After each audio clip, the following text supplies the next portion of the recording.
Welcome to part 2 of the emotional journey titled, They Laughed at Her at Music School Until She Sang One Song That Changed Everything. In part 1, we met Sophie Lane, a 12-year-old girl from a trailer park in Leach, Texas. A voice, once mocked as a joke, silenced an entire school. A simple folk song with no accompaniment opened the door to a prestigious scholarship at Emerson Academy of Music. But that ending was not the end. In this next chapter, Sophie steps into an entirely new world, a world of polished leather shoes, complex music theory, and eyes that have never known what it means to sing on an empty stomach. Here, talent alone isn't enough. She must fight to keep her own voice alive before it's drowned out by laughter once more. And then, one song, just one song, written from the memory of flour in her mother's hands, made the entire academy fall silent. If you believe that honest music can reach the heart, then come with me as we begin part 2 of Sophie Lane's story. The air in Austin never smelled like the fields in Leach. On her first morning in this city, Sophie didn't wake up to the crow of a rooster, but to the sounds of traffic and alarm clocks echoing from the apartment buildings across the street. The tiny rental room where she and her mother temporarily lived had just enough space for a single bed, a folding chair, and a small electric stove. But Joanne, Sophie's mother, had placed a glass jar of wildflowers on the windowsill, as if bringing a piece of home into this flashy city. "Are you ready, Sophie?" Joanne asked, tying her daughter's braid with an old ribbon Sophie had worn since first grade. Sophie only nodded. In her hand was a worn fabric school bag, holding a notebook filled with song lyrics, a pencil, and a sponge cake her mother had baked the night before. Today was her first day at Emerson School of Music, a place reserved only for the most outstanding students from across the United States. The black iron gate of the school opened, and Sophie stepped in like a stranger, walking into someone else's dream. The grand main hall had a hand-painted vaulted ceiling, glittering crystal chandeliers, and classical music echoing through every corridor. Other students passed by Sophie, wearing finely pleated skirts, carrying branded leather bags with their initials, speaking with confidence like they'd grown up on stage since the womb. The first class was vocal anatomy. On the board was a detailed diagram of the larynx, diaphragm, and resonance chambers. The teacher handed out materials. "If you know you're a soprano, mezzo, or alto, raise your hand." More than half the class raised their hands. Sophie was bewildered. A blonde girl with curled hair, wearing a red jacket embroidered with the Boston Arts Academy crest, glanced at Sophie and laughed. "Wow, there's someone here who doesn't even know what voice type she is?" Laughter spread like sparks.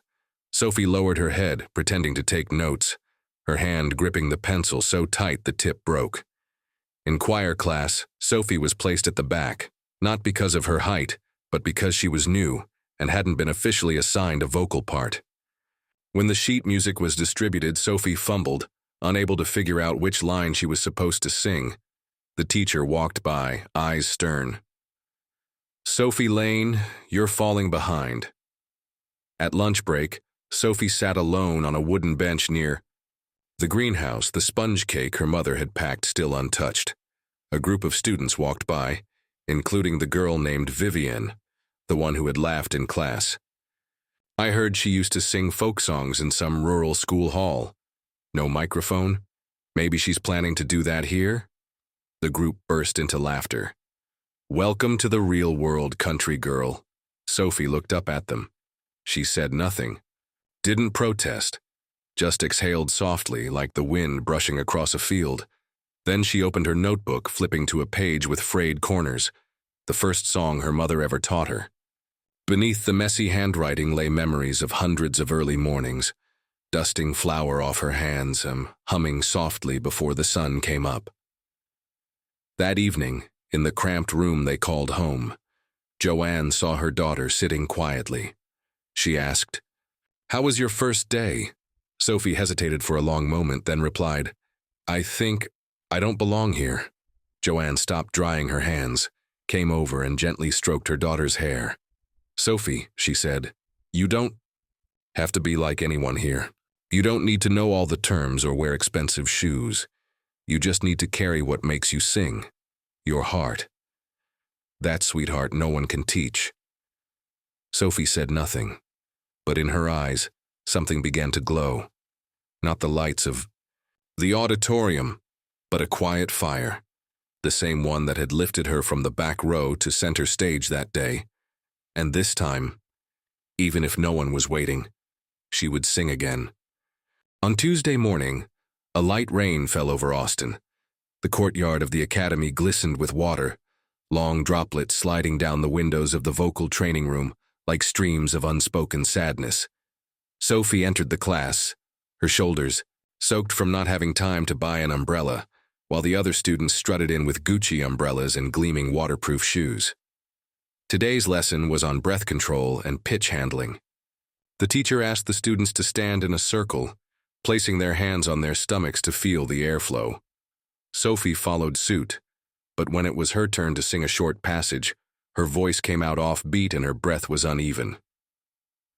A male, student mocked, was hoping for some country girl magic. The teacher sighed. Lane, you need to work on breath control. You were nearly 3 beats behind. The whole class looked at her as if she were the only off-key note in an otherwise perfectly tuned orchestra. Sophie lowered her head, cheeks flushed. Her chest hurt, not from breathing but from their disdainful stares. That afternoon, Sophie tried to get into a private rehearsal room to practice, but the door was locked. Reserved for approved students only, the guard said. It's the rule. Sophie nodded and walked away. She wandered around campus, eventually taking shelter under the eaves of the old library. The rain hadn't stopped. A chill wind slipped through the thin sleeves of her shirt. She sang to herself. Not loud, just enough to hear. The moon is high, the street is wide. Mama's voice beside the firelight. A song still unfinished, one she was writing herself. Lyrics about a tiny kitchen, the scent of sweet pastries and the firelight in winter. About her mother's hands, cracked but always gentle. Sophie didn't know someone was listening. At the far end of the hallway, an older man with graying beard stood silently. Mr. Rowan, the professor of emotional expression in performance, rarely seen due to health issues. He listened without a sound, eyes deep and understanding every silent note she released. The next day, when Sophie arrived in class, a note had been pinned to her music stand. Room 27 after class. R. Sophie hesitantly knocked. Room 27 was an old room at the end of the auxiliary building, rarely visited. The door opened, and Mr. Rowan invited her in. He didn't say much, just pointed to the old, worn piano, and gently asked, "Did you bring the song from yesterday?" Sophie blinked in surprise. "You heard me?" Rowan nodded. "True music. Often plays where no one is paying attention." She opened her notebook, her hands trembling. Rowan didn't interrupt, didn't offer critique, just listened. When she finished the last line, he sat in thoughtful silence before finally saying, "Your voice isn't strong, but it's real, and it tells a story." Sophie smiled, her first in days. Rowan stood and handed her a copy of a classical music sheet. Spend time learning this, not to sing it right, but to understand why it was written. From that day on, Sophie would secretly visit room 27 after class. There, no judgmental stares, no designer uniforms, just the old piano, her notebook, and a teacher who asked for nothing but genuine emotion. One evening, as Sophie was revising the lyrics to her song, Rowan asked, "Have you thought about performing this at the end of term?" "Gala?" Sophie looked up, stunned. "But I'm not on the performers list." Rowan smiled. "Not every voice gets chosen by the grade book. Some voices open the door themselves."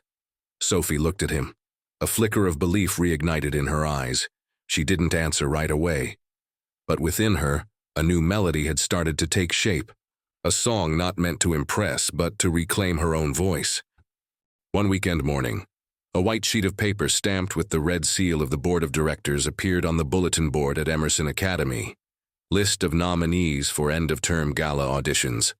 selecting the 5 most outstanding acts for official performance. Sophie Lane's name wasn't on it. Of course not. The list was filled with names like Vivienne Leclerc, daughter of an international symphony conductor who had performed solo at the Royal Opera House at just 10 years old. Below her were 3 students from New York, and 1 boy from a private arts academy in California. Sophie skimmed the list, then quietly turned away. Wait. A male voice called from behind. It was Miles, a second-year student doing desk duty in the student office. There's 1 spot left. Someone just dropped out with laryngitis. Do you want to put your name down? Sophie froze. Me? Miles shrugged. Everyone has the right to try. She stood still for a moment, not out of fear, but because for the first time, no one was stopping her. And so, with a small, trembling yet decisive stroke of her pen, Sophie signed her name at the bottom of the form. Sophie Lane, original song, the bakery song, acoustic, no accompaniment. The news spread, faster than any voice echoing through a concert hall. When Vivienne saw the name on Monday morning, she burst out laughing. What? That poor girl? She's really going to perform at the Gala with her breadfolk song? The group around her cackled. Someone added, hope she brings an apron, too, for the full aesthetic. When Sophie entered music theory class, all eyes turned to her, no longer cold but buzzing with anticipation for a spectacle. Some students had even planned to attend just for the laugh. Sophie heard it all. But this time, she didn't walk away. She didn't blush. She didn't lower her head. She opened her notebook. The lyrics to the bakery song had been carefully written out. Mama's hands were never soft, but they held me when I broke. Sugar dust and rising dough sang me through the smoke. She still remembered those mornings when her mother kneaded dough in the dead of winter, the ground so cold they had to light a charcoal stove under their feet. When Sophie was sad, her mother didn't comfort her with phones, with money, or with hollow promises. She sang, and now Sophie would sing too. Not to be chosen, but to prove to herself that her voice still lived. The audition was held on Friday, in a small hall with a 50-person capacity. Teachers sat in the front row. A few students were allowed in by order, but that day the room had more than expected. Some came just to see Sophie. Vivienne and her friends sat in the second row, phones at the ready. One even had a sticker, prepared that read, "Too much flour, no flavor," to slap on the video if Sophie forgot her lyrics. Before Sophie, a Broadway-style performance dazzled with lights, thunderous drums, and even glitter cannons. The hall erupted in applause. The MC announced loudly, "And next, a very special act, an original, unaccompanied piece by freshman Sophie Lane." A few chuckles echoed. Sophie stepped out. No background music, no color-changing lights, just a soft white glow over the simple dress her mother had tailored the night before. She carried her notebook but didn't open it. Taking a deep breath, she began. Mama's hands were brown with flour.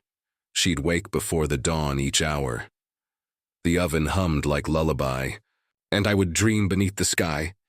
Her voice wasn't loud, wasn't polished with technique, but it carried something quiet and clear, like the first raindrop falling on a tin roof.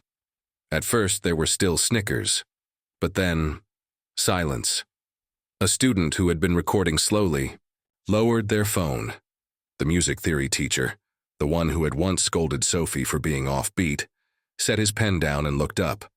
Another professor leaned forward slightly, as if straining to hear better. Every line Sophie sang was like a delicate cut, not painful, but deep, about her mother's red, swollen hands, the sweet burn of caramelized sugar, the faint laugh, through exhaustion, about a kind of music that didn't need spotlights, only a heart to resonate with. When she reached the final line, and Mama's voice, still warm and bright, sings to me through every night, the entire room fell, utterly silent. The silence after her final note lasted longer than usual. No one clapped, not because they didn't like it, but because, like after a prayer, People needed time to return to reality. Sophie still stood there, hands relaxed at her sides, the white light casting across her face. No makeup, nerves visible, yet nothing to hide. She had just placed her whole heart on the scale, and now waited to see what they would do with it. A chair scraped. Someone stood up. Not a teacher. Not Clara Jensen. But someone no one expected. Vivienne Leclerc. She stepped out from the second. We walked down the center aisle of the auditorium, saying nothing, looking at no one. Then she stopped at the edge of the stage, where Sophie stood frozen, unsure whether to leave or stay. Vivienne looked up, eyes fixed on Sophie. In that moment, there was no arrogance, no mockery. Just a girl, full of questions, trying to understand what had just reached her. "You really wrote that song?" Vivienne asked softly. Her voice lacked the usual sharpness. It was dry, strangely uncertain. Sophie nodded, her heart pounding. Vivienne paused for a few seconds, then turned and walked back to her seat. No compliment. No smile. But among her group, no one dared say another word. One of them even nodded subtly as Sophie stepped down from the stage. And then the clapping began. At first, just one person, a teacher. But then gradually the entire room followed. Not boisterous, not forced, just sincere. An applause for honesty, an applause for a voice without pretense, an applause for Sophie Lane. Sophie left the auditorium in silence. She didn't wait for the results. She had no expectations. She only wanted to return to room 27, the old room at the far end of the auxiliary building, where Mr. Rowan usually waited after every afternoon. But that day, when she opened the door, he wasn't there. On the desk was a folded note. "We don't sing to be chosen. We sing so someone might hear. If today someone heard you with their heart, then you've already won. R." Sophie folded the note and placed it over her heart. The next afternoon, the audition results were posted. On the main bulletin board, a crowd gathered, buzzing like a hive stirred. "No way," someone murmured. "It's real." Another student nodded. Sophie Lane, the bakery song placement. Final act of the end of term. Gala Sophie stood at a distance, hearing her name whispered among dozens of hushed voices, still unable to believe. It. She didn't push through to look. She just stood behind a tree nearby, gripping the strap of her bag. A breeze swept across the campus, carrying the faint scent of magnolia blossoms. Then, a familiar voice behind her. "You deserve it." Sophie turned. It was Vivienne. She stood there, neither prideful nor avoiding eye contact. "I've never cried over any of my own songs. But yesterday, I cried a little." Sophie didn't know what to say. Both of them stood silent for a moment. Vivienne pressed her lips together, then added, "I'll still be performing at the gala, but this time, I'll be listening to you." That evening, when Sophie returned to their rental room, Joanne had just finished baking a fresh batch of pastries. The space was filled with the scent of butter, brown sugar, and vanilla. She was still wearing her apron, flour dusting her hair. But the moment she saw Sophie walk in, she set the broom aside, wiped her hands on a towel, and asked, "What's wrong, sweetie?" Sophie didn't say a word. She simply walked over and wrapped her arms around her mother tightly. "I sang, Mama," she whispered, and for the first time they listened. That evening, a gentle rain fell over Austin. Raindrops tapped softly against the glass roof of Willow Hall, the venue for Emerson Academy's end-of-term gala. Beneath the golden lights and the echo of orchestral preludes in the lobby, parents, professors, journalists, and representatives from prestigious institutions flowed in, silk-printed programs in hand, shoulders draped with light holiday shawls. Joanne Lane walked slowly through the gates. She wore a simple navy blue dress, round-necked with long sleeves. The same dress she had worn to her cousin's wedding years ago. Her hair was neatly brushed, her low-heeled shoes old but carefully cleaned. In her hand was a small box, homemade, chocolate chip cookies. If she gets nervous, at least she'll have something sweet to remember, she thought. Joanne found a seat in the third row, near the center. On stage, the red velvet curtain was closed, lights glittering like mist. She placed a hand over her chest, trying to calm the beating of her heart. Backstage, Sophie stood still, hands clasped together, feeling every vibration of the wooden floor beneath her. The dress she wore was stitched together from 2 old blouses by the school's sewing teacher. It was a faded mix of gray and light blue, the seams slightly visible, but she didn't care. Around her neck was a sun-shaped pendant, the only birthday gift her mother had ever bought her when she turned 10. She touched it gently like a ritual of peace before the coming storm. "Lane, ready?" a staff member asked. Sophie gave a small nod. In her mind, there were no more echoes of laughter, only the voice she had practiced every night in a tiny room that smelled of flour and carried her mother's whispers. The stage went dark. The murmurs faded. The MC stepped out, voice formal. And now, the final performance of the evening. An original composition. No accompaniment, no colored lights, just a voice and a story. Please welcome Sophie Lane with the bakery song. Some exchanged glances. A song about a bakery? At a gala filled with arias and Broadway hits? Then Sophie walked out. The lighting was just enough to see her face, and not glamorous, not regal. Just a quiet girl with eyes as still as a nighttime lake. She took a deep breath and began. Mama's hands were tired and sore. She baked through. Nights we had no more. Flower dust skies and sugar dreams kept me warm when broke at seams. Her singing was more like storytelling, but each note carried something uniquely hers. Sweet, aching, and true. Not a perfect performance, but it reached. With each verse, Sophie forgot the audience. In her mind, she saw her mother quietly, blowing on hot pastries for her, the crackling oven in the winter nights, the soft lullabies her mother would hum when Sophie had a fever. In the vast hall, coughs ceased. Someone placed a hand over their chest, another lowered their camera. Someone shed a tear when Sophie reached the final lines, "And if I ever lose my way, I'll follow where her songs still play." She stopped. No dramatic hold, no trembling. Hands, just a quiet bow. And in that moment, the entire hall rose to its feet. The applause came, not like fireworks, but like gentle rain tapping on an old tin roof. Steady, respectful, full of reverence. In the third row, Joanne was the first to stand. She didn't clap. She simply placed both hands over her heart, eyes brimming, and smiled as if telling the world, "That is my daughter, and that voice, I've listened to it my entire life." An hour later, after the crowd had dispersed, Sophie sat alone on the back steps of the stage, holding a handkerchief embroidered with her name, a gift her mother had secretly tucked into her dress pocket. "Clara." Jensen approached, an envelope in hand. "Congratulations," she said. "The board would like to offer you full admission into the core program.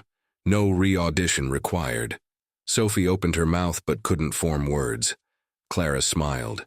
"And if your mother is the reason you sing like that, the Academy would be honored to welcome her too."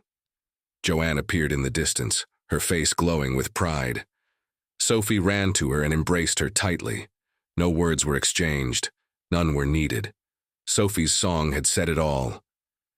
And so, part 2 of Sophie Lane's journey comes to a close. Not just a night under the stage lights, but a moment where a poor girl once mocked into silence moved an entire academy to rise in awe, with a simple song called The Bakery. If this story touched your heart, if you believe that some voices don't need microphones to be heard the loudest, then leave a little mark of love by liking, sharing, and subscribing to our channel. Who knows?